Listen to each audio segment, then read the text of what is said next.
All right, I'm back. Take two, or part two of You Get What You Pay For. This is what happens with the internet. We don't have control over this. So I'm just going to finish my story.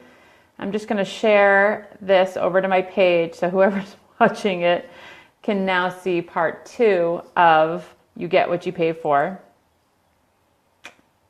So bear with me for 1 minute. As you know, I was showing you my wrist and the rash that's now on the right hand. So I have rash. This one's almost healed. This one is just happening. And something is up with the internet. So let's see. Let me know if you're here. Yeah, right? Page is not working. So if you're back with me on part two of You Get What You Pay For, let me know. Here it is. Let me just send this. So, okay. Lesson learned. You don't have to buy the most expensive one, but you probably shouldn't get the one that's only $5, right? So here I am. Part two. Hold on, sorry.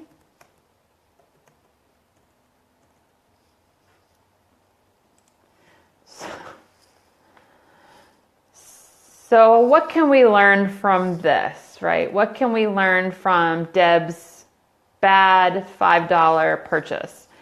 We can learn that when you're hiring someone or bringing someone on to work with you, or if you're hiring someone to coach you or teach you or come in and do training for your team, find out if what you're paying is worth the value. If you're not sure what you're going to get by paying the dollar amount, then ask the questions. What do I get for this? Will you achieve what I'm hoping to get out of this training or meeting or relationship? And so I thought I asked the right questions, but I didn't. I was looking at the price of the band, and the band caused rashes, or a rash on each wrist. So now I will return that band, and I will put that $5. Carrie, I was gone too. I was the one that dropped off. Something, I don't know if it was Facebook or what, but live completely shut down. It wasn't even like an internet connection. So I'm glad you're back with me. This is part two. And bottom line of the moral to the story of You Get What You Pay For. No, your son definitely didn't do it. Or if he did, it happened at the exact same time that I lost live. It just literally stopped. It just ended the Facebook Live. But as we know, we can never control the powers of the interwebs or Facebook. We are under their mercy. But I just really want to talk about the fact that when you're investing in something, whether it's $5 or $500 or $5,000, if it's a $29 download or a $109 or $107 webinar, it doesn't matter as long as you're getting what you're paying for. And I made the mistake of going cheap, and I got cheap. So be this a lesson to all of us when we're investing in our business, when we're investing in our growth, when we're investing in what we want for ourselves and for our future, or for our Fitbit bracelet.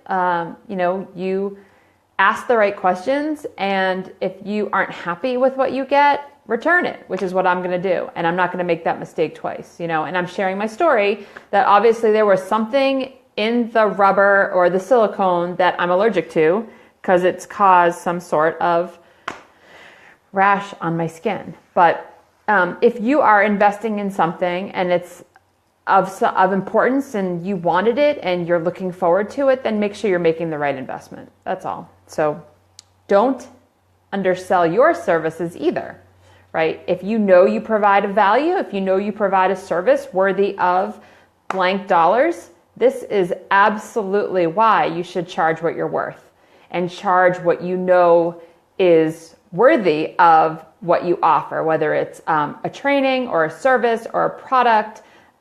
This is exactly why. Yes, Carrie, that's where I was going. This is also a reason why you should have higher prices. Definitely. Because it sets you apart from the crap. It sets you apart from, yeah. See, we're on the same page. Yay, I love it.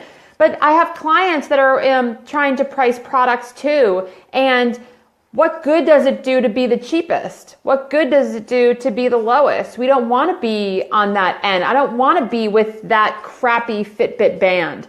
I want to be with the Fitbit brand bracelet, right? The one that people are going to invest in and know it's not going to give them a rash, but rather it gives them everything they came for and more. So that is the moral of the story. That is why I came to talk to you about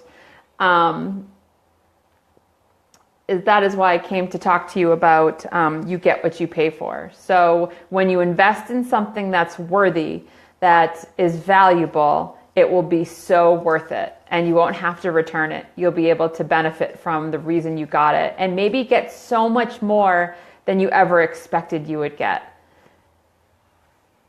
Right, I would too. I knew that I was taking a chance by buying the cheap bracelet. So your husband's right. Your husband is right that you should not do the knockoffs, that you should definitely invest in the quality product. So I am going today to purchase the right band for my Fitbit so that I have a light colored one and that it doesn't give me a rash. So that's my story, and I'm sticking to it. If you guys have any questions or comments, or you want to talk about value and you want to talk about, putting your products and your services out there at the right prices and the right quantity and quality and all of the above. I'm not a pricing expert, but I certainly can tell you, what's in the market and where you should fall. Because again, you don't want to be the cheap knockoff that gives people a rash. You want to be the one that wows them because they realize the value that they paid, and maybe you surprise them and give them so much more. So that's all I wanted to talk about. I'm sorry that we had to do it in 2 takes, but I appreciate you being here. Thanks, Carrie, for interacting with me. Hope everybody has an awesome weekend, and I'll see you guys soon. Thanks.